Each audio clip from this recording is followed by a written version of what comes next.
Puti lang lahat to sir, no? Ha? Puti lang lahat.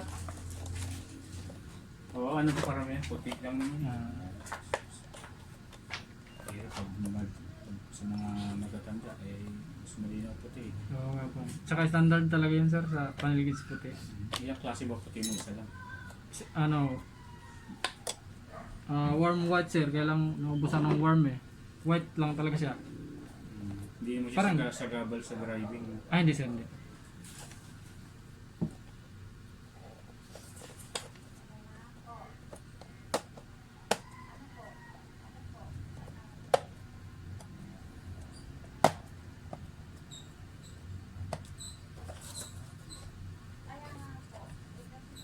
Pwede ko bang palitan ng LED light yung mga ilaw ko? Yung sa labas sir, Oo. pwede. May mga nagpapalit naman ng mga LED light sir eh. Sa ganyan. Pero ikaw, yung panel lang talaga yun. Dito sa panliligid lang ako naka-focus sir. Focus. Mahirap kasi gumawa ng pagdating sa mga wirings, walang shop eh. Oo. Panel, sabit lang, pwesto lang.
Kanina walang ilaw eh, no? Sir. Di ba madilim kanina ito? Ngayon sir, maliwanag na siya. Tapos, Itim niya lang ang hindi na talaga matanda. kasi parang naano siya sa araw sir eh. Tapos dito sir, di ba yung fuel kanina sir, madilim. Liwanag na rin siya. Pantay na sila ng Lahat, parehas na sila yung liwanag niya. Pati yung RPM sir, maliwanag na. Hindi na-adjust ba yung sa loob? Wala na. Wala sir, wala. Talagang Hindi siya katulad dun sa gasoline engine sir na meron siyang adjustan dito. Pag salpak mo yan na talaga yung brightness. Nakapix na talaga siya. Hindi mo na siya mababago. Bali ang issue kasi nito mga sir, blinking yung timing belt, tapos pag nag-blink yung timing belt, hindi rin nagana yung pag malamig yung pag unang andar sir, no? Pag unang andar daw niya sa umaga, nagbi-blink yung timing belt, tapos patay yung mga gauge. Tapos after mga ilang minuto lang sir, no? Yung timing belt, biblink. Ayan. Tapos after lang ilang minuto saka siya gagana sir. Minsan 1 minute, minsan matagal. Ayun.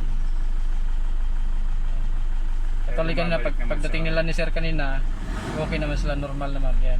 Tapos observe mo lang to sir bukas sir, no? Bukas ng umaga observe mo na lang to. Yan. Pag unang andar bukas. Yan. Tapos nagpapalit na rin si sir ng mga sir ng backlight kasi hindi na pantay yung liwanag niya kanina. Ito na lang yung medyo maliwanag sa speedometer. Tapos dito sa temperature medyo maliwanag konti. Tapos madilim na talaga dito sa fuel. Dito sa odo madilim na rin, tapos yung RPM madilim na. Ngayon okay na siya, maliwanag na. Ganda. Maraming salamat. Yun lang mga sir. Thank you.